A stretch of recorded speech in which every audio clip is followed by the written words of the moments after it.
a series of debates for the debate club. Now, first thing I want to answer is, why debate? This is a school, and debates are things that smart people do. Smart people have done it since the time of Socrates. They brought something up, and how would they learn? They would debate it. All through the Middle Ages, they would bring something up, the professor would bring something up, people would make points and counterpoints. And if, whatever subject we debate, the people that are debating it have to do two things. They have to do research, which results in learning, and they have to apply that knowledge in a logical way to prove that point. That's also learning. So I think debate is something that's very important, that's important for a school to have. All right, today's topic was chosen by the students themselves, and it was, religion has been and continues to be a positive social force. Now, you might not know exactly what that means, but that is up to the positive team, the pro side, to define what that means. And they're going to help you understand what that means, and then they're going to go about proving their point. The paper that you have in front of you I tried to make it as simple as possible. It has pro arguments and con arguments. So I'm going to give some examples that don't have to do with the topic at hand. Let's say the debate were about cafeteria food at the school. And one of the sides said that everybody at school prefers cafeteria food to TAMS. And they offered no evidence for that.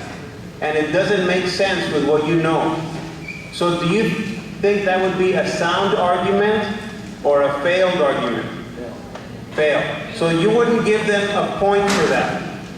But let's say they were to say, according to a survey we had, 70% of the students prefer TAMS to the cafeteria food. Then you would say, oh, that makes sense to me. So you check where it says sound. Now they come up, the con side, and they refute that point. Refute means to counter it. Okay, so let's say they were to come up and say, well, we know that the people that they asked were only their friends, so that's not a valid survey. Okay, if that's true, then that might be enough to refute it. Or they were to say, well, yes, more people prefer it, but we still don't think we should give people TAMS because TAMS is less healthy than cafeteria food. Now this is just pretend, right? We all know cafeteria food is not that great. So you can say that, okay, they brought the affirmative team, that's the pro side, brought up an argument, and then you could say, but the negative team successfully defended it. So if you put a sound and then a refute, that doesn't count as a point for either side. Does that make sense to you? A little. All right. As you're taking notes, okay, try to figure out the arguments that they have. I'm not going to collect this. It's for your benefit.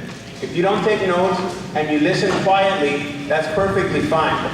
But I wanted to offer this option to teachers who brought their class here. All right. So this is how the debate's going to work. We're going to have 3 rounds of 3 minutes each, or the first one might last 4 minutes. And in that time, they're going to make their case. While they're making their case, they're getting ready. At the end of that time, they're going to make their case. And they're going to do that 3 times, making cases. Also during that time, they can refute the other person's points. Now the last three times are going to be 1-minute rebuttals. And during those 1 minute rebuttals, they cannot bring up new points, but they could point out how their point was good and try to refute the other people's points. Okay? Are there any questions about that and what the format that we're using? Notice there's no spaces on here for appearance, for how well they speak. Those are important, but I wanted to focus on the arguments themselves. All right, any questions about that? About what you're about to see? So all together it's going to be, should last about 20-25 minutes. Okay? They're going to have a minute in between, so about 25 minutes. After that, if you guys want to ask questions, or you're free to do that. Okay? Are you guys ready? Okay, and with that, we're going to start.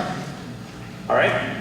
So, and of course, everybody here knows how to behave and things, right?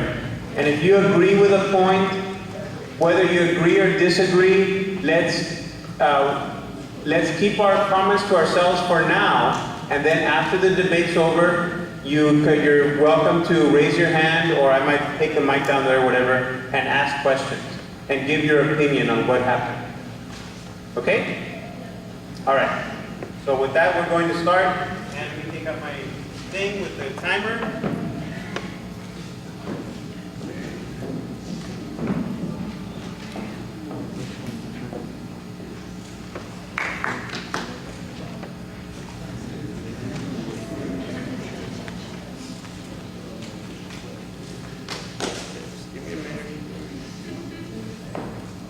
Opening statement resolved. Religion has had a greater positive impact on society. Resolved. Often religion is portrayed as evil, oppressive, and even at times murderous. However, we must remember that religion has kept society intact for all these past ages and eras that have been.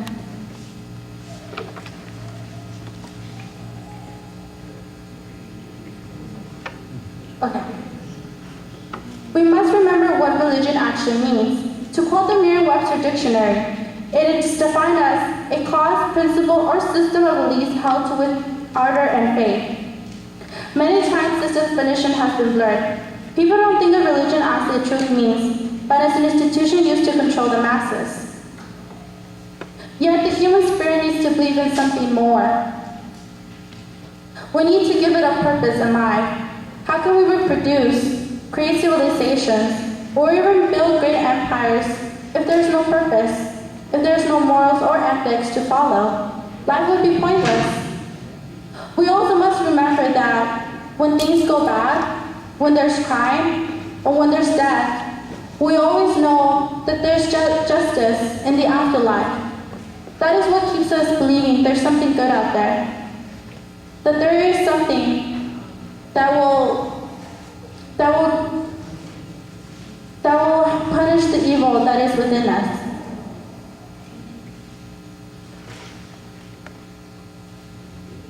As we know, religion has created order. For example, the Ten Commandments. They are the first type of order created to bring in harmony, to create an organized society. It also provides a means of support for social. People who often believe in something or in religion are less likely to commit suicide.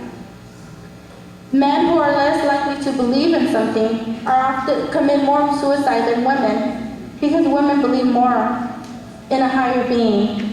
Regardless if it's Christianity, Islamic, Muslim, we all believe in something. Interesting enough, America has the higher percent of individuals who have no religious affiliation. That is why we have the most highest suicidal rates in this country. A healthy person is not just defined with a healthy body.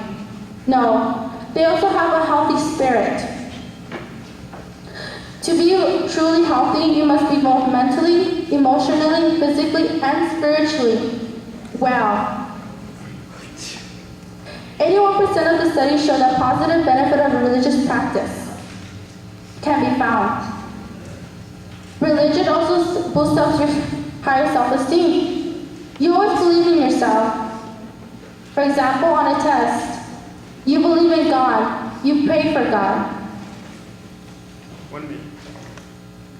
For this reason, we must remember that religion is there. It's all over our society. It's so embedded within our practices that at times we do not realize that we're actually practicing rituals that date back ages before. I leave you off with this thought. When you think of Halloween, also remember that it was once used as a ritual to bring upon the harvest.